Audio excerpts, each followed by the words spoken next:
rabbal alamin. Iya, jadi luar biasa ya tema yang disampaikan Ustadz Hanan, mengetuk pintu langit gitu. Dan ternyata aku juga dibisikin sama Bunda Nuris sebuah tema yang titipan gitu ya. Katanya mengetuk pintu cinta. Boleh aku bicara cinta? Boleh. Diizinkan? Terima kasih, Masya Allah. Di sini yang lagi jatuh cinta boleh angkat tangan. Nggak ada. Banyak ya. Jatuh cinta sama orang yang sama. Gimana rasanya berbunga? Bahagia? Candu nggak? Candu, nggak jatuh cinta. Candu banget ya. Ternyata jatuh cinta itu kalau menurut orang yang jatuh cinta itu saking candunya, aku nggak mau berhenti jatuh cinta. Karena memang ya happinessnya itu beda. Happinessnya, semangatnya, bener nggak sih? Iya. Cuman luar biasa nanti kalau udah kena sakitnya, kena deritanya, luar biasa juga. Jadi aku pengen berkisah tentang sebuah cinta yang bikin Abdullah ibnu Abbas sampai punya sebuah doa. Pada waktu sore hari di padang Arafah di hari ke-9 Yom Tasi' min Dzil Hijjah ba'dal asr asyiyatan, di sore hari Abdullah bin Abbas sedang berdoa, bermunajat karena ini adalah hari agung, hari mulia, hari besar, hari berdoa, hari di mana Allah membanggakan para jamaah yang berkumpul di padang Arafah. Tiba-tiba didatangkan seorang pemuda dengan penampakan yang sangat menyedihkan. Kulitnya kering, kurus, tatapan matanya kosong, jiwanya hampa. Sampai Abdullah bin Abbas bertanya, "Mahada? Man hada? Dimana kullu hada?" Kepo banget Abdullah bin Abbas. Ya bena'am Rasulullah, wahai sepupu Rasulullah Sallallahu Alaihi Wasallam. Dia adalah pemuda yang dulunya sangat ganteng, bersinar, bercahaya, namun dia saat ini sakit berat. Nastashfi, makanya kami datang supaya engkau pulihkan, supaya engkau sembuhkan, supaya engkau kembalikan lagi kondisi yang dia begitu bersinar sekarang menjadi pemuda yang sangat kehilangan cahayanya, sampai dia kurus, kering gitu. Mahada, ketika ditanya mada bika, ada apa denganmu, dia nggak ngejawab, dengan mata kosong. Terus ditanya lagi, apa yang bisa aku lakukan biar kamu kayak ngerasa didengar, dimengerti, ya kan? Takutnya mungkin kondisi seperti ini nggak semua orang mau ngedengerin, nggak semua orang mau understanding, mau ngerti gitu. Terus kata dia, di dalam tubuhku ada sebuah derita cinta yang hampir saja menghabisi nyawaku. Dia bilang seperti itu. Dia ngerasakan kepahitan cinta, derita cinta karena sebuah perpisahan. Terus gak lama, beberapa saat setelah dia komentar seperti itu, badannya bergetar, dia berteriak, dan nyawanya meninggalkan jasadnya. Dia mati dalam kondisi apakah syahid cinta, apakah apa ini ya, Allahu a'lam, kita nggak tahu, kita nggak boleh juga kita ngejudging gitu ya. Makanya ngelihat kondisi seperti ini, Abdullah bin Abbas sampai Allah berdoa ya, karena kan ngeri ya, ini sakit apa, ini jenis penyakit apa, kok bisa sebuah penyakit sampai bisa mengambil nyawa seseorang. Apakah dia lebay, apakah dia bucin, apakah dia, maaf ya, mungkin kalau bahasa kita adalah tolol banget sih, masa karena cinta dia mati gitu. Tapi kita sebagai orang yang menyaksikan orang yang sakit kayak gitu ya, kita jangan sampai mencaci, mencela, nyinyir. Jadi contohlah dari sikap Abdullah ibnu Abbas. Kalau melihat kondisi seperti itu, cepat-cepatlah kita berdoa, Allahumma inni a'udzubika minal ishqi. Ya Allah, jauhkan aku dari musibah cinta, derita cinta, brutalnya rasa rindu ya. kepedihan cinta, perihnya cinta, karena itu real. Gak semua orang ngerasain, makanya ya biasa aja gitu. Yang tidak merasakan, bahkan Al-Busiri sahib Burdah, seorang penulis syair cinta, tapi cintanya ini untuk Rasulullah karena dia fakih tentang cinta dan dia mendengar kisah cinta, mendengar banyak sekali kisah cinta, dan dia mengatakan, aku meminta maaf untuk kalian wahai para penyinyir, jangan coba-coba nyinyirin orang yang lagi jatuh cinta. Karena jika kalian merasakan derita yang sama, kalian merasakan kepahitan yang sama, kalian gak akan pernah menjadi seorang tukang nyinyir, ya kan? Jadinya jangan pernah kalian juniper, julid, nyinyir dan ngebaperin orang yang sedang jatuh cinta. Oke, Masya Allah. Jadi memang kondisi orang jatuh cinta itu secara umum ya.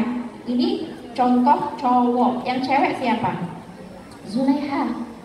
Zulaiha itu perempuan cantik, sudah ada suami, dia punya posisi, dia seorang tokoh perempuan ya di negerinya ya. Tapi ketika dia jatuh cinta, apa yang terjadi? Dia kehilangan akalnya, dia kehilangan maksudnya ya dia nggak lagi memikirkan tentang status dia, nggak lagi memikirkan apapun, yang penting jatuh cinta. Karena katanya orang jatuh cinta itu beneran udah jadi batu. Say, dia itu aslinya iya sayang banget. Tuh, nggak apa-apa, yang penting aku cinta. Say, dia complicated, sadar nggak sih? Sadar sih, bener, dia complicated, tapi tidak, aku udah jatuh cinta. Say, tahu nggak? Dia itu misalnya ya main belakang, iya sih, tapi aku udah jatuh cinta. Say, pokoknya semua yang kita ucapkan kayak udah mental. Begitu kondisi orang yang jatuh cinta. Makanya kalau para perempuan di zaman Zulaiha ya, mereka nyebut Zulaiha apa coba? Qad syaghafaha hubba. Dia benar-benar telah tertutup akalnya, tertutup jiwanya, tertutup. Yang dia tahu hanya Yusuf ya. Yang dia ingat hanya Yusuf. Memori dia, kenangannya, pikirannya, ilusinya, imajinasinya, pagi siang malam, semuanya hanya tentang Yusuf. Karena memang kalau orang jatuh cinta ini yang kena adalah pikiran. Coba teman-teman yang sedang jatuh cinta, apa kabar sholatnya? Apa kabar sholatnya? Apakah full bisa fokus atau kamu kembali lagi kepada si dia? Apa kabar pagi siang malamnya? Ya pagi siang malam dia kepikiran, ngapain aja dia kepikiran. Jadi kayak benar-benar orang jatuh cinta ini butuh sebuah healing ya, sebuah kayak kesadaran gimana ini untuk kembali lagi, karena gak fitrah perempuan atau fitrah siapapun kita itu fokus kepada Allah Subhanahu wa Ta'ala. Tapi ketika kita sudah berubah fokus ya, ini sudah enggak fitrah lagi. Nah ini kita belajar tentang self control ya, kita ingat lagi tentang self integrity, self love, self respect. Kalau kita kehilangan 4 hal ini ketika kita jatuh cinta, maka kita akan bernasib seperti orang-orang yang ya mungkin inna sholati wa nusuki wa mahyaya wa mamati lil habib, untuk kekasih aku. Jadi pikiran dia sholatku, nusukku, kehidupan aku, pagi siang malamku hanya untuk orang yang aku cintai.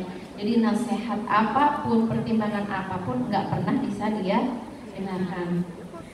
Jadi caranya gimana?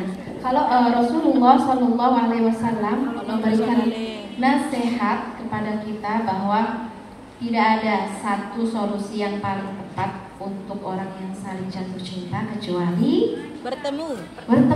Salah. Kecuali apa? Kecuali nikah, say. Nikah ya, nikah. Kalau cuma bertemu kamu gak akan sembuh, kamu akan tetap sakit. Ya. Yang sudah menikah, coba angkat tangan. Masya Allah. Sudah sembuh sakitnya?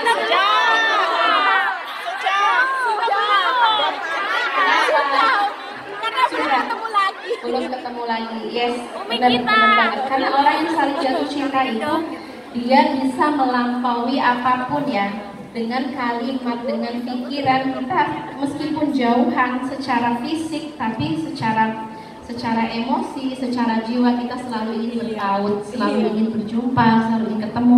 Nah ini bagus kalau sudah halal. Apa kabar kalau masih cinta terlarang? Apa kabar kalau masih cinta yang haram? Ini pasti sulit banget. Makanya self control. Jadi observe. Jadi orang jatuh cinta itu kalau kita nggak pandai observe itu meneliti diri aku. Kenapa aku jatuh cinta? Awalnya ini apa? Ada yang bilang, Umi, aku nggak tahu. Aku jatuh cinta ini kenapa? Jatuh cinta ini dari Allah kah? Dari iblis kah? Dari siapa coba jatuh cinta itu? Iblis. Cinta bojone wong. Karena banyak yang tanya, Umi aku nggak tahu. Padahal aku jarang ketemu sama dia. Tapi kenapa aku tiba-tiba jatuh cinta? Biasanya jatuh cinta itu ya memang ada awalnya. Nggak mungkin kita ujuk-ujuk jatuh cinta. Itu berawal dari mata. Jadi please, biar kamu nggak kena penyakit cinta, nggak. Ya karena katanya love is infectious. Jadi cinta itu infeksi. Kamu sedang terinfeksi. Kenapa aku bisa terinfeksi? Karena maaf, kamu belum belajar tentang Ghodul Basar. Jadi infeksinya awalnya dari mana? Dari mata saya. Memandang Umi Kita tahu ya sekarang kenapa kita terinfeksi cinta. Awalnya adalah dari mata kita yang tidak kita jaga. Dan kenapa sih ini ada kaitan apa dengan mengetuk pintu langit? Pintu langit itu bisa kita ketuk dan terbuka dengan baik ketika kita tidak punya hijab, tidak punya penutup, tidak punya kotoran-kotoran, polutan-polutan. Karena kayak cinta yang sifatnya hawa nafsu itu adalah polutan yang mempersulit kehidupan kita sehingga kita sulit untuk mengetuk pintu langit. Jadi sekarang udah tahu infeksi awal dari mana? Setelah terinfeksi mata kita, masuklah ke pikiran. Dan kan berimajinasi, masuk ke perasaan. Setelah masuk perasaan, action. Umi, aku kangen brutal. Baik. Pencet nggak ya? Kepoin nggak ya? Chattingan nggak ya? Karena aku kangen banget sama suara dia. Kangen banget gitu ya. Kangen banget. Pokoknya asal ngeliat wajahnya aja aku udah mood, aku udah happy.